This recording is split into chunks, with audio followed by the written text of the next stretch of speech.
So many developments happening right now. This just in, the first confirmation from the UN team in Syria that civilians were attacked with a chemical substance, killing hundreds. The U.S. and Britain have made the charge. Now the UN is weighing in as well. And the fallout could now be affecting us here at home in the U.S. Major American websites were knocked out overnight by vicious cyber attacks.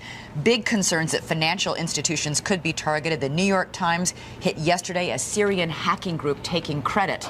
And this as all the stock markets here and around the world are sliding fast for the second day in a row with pre-war jitters. Absolutely right. And we have complete team coverage in the Middle East, here in the United States as well, starting with ABC's Martha Raddatz in the region, tracking all the latest from Jerusalem right now. Good morning, Martha.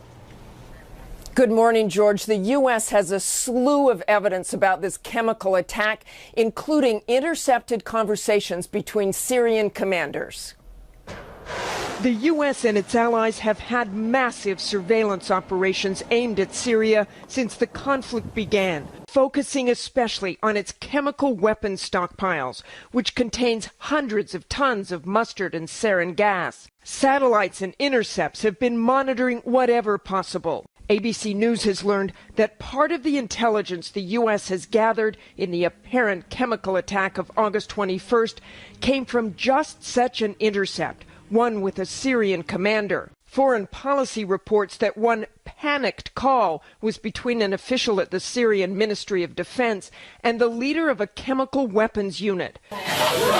This evidence, coupled with the horrific images, interviews with survivors, and the doctors who treated them, is what has convinced U.S. officials at the highest levels that there is no doubt the attack, which likely killed upwards of 1,000 people, was carried out by the Syrian regime. The president believes, and I believe, that those who use chemical weapons against defenseless men, women, and children should and must be held accountable. The warships remain in place, cruise missiles at the ready, the U.S. military just waiting for the go-ahead, which could come at any time. But if the order comes, you're ready to go like that? We are ready to go like that. UN inspectors do remain on the ground right now, and George, the U.S. would want them out of there before they struck Syria.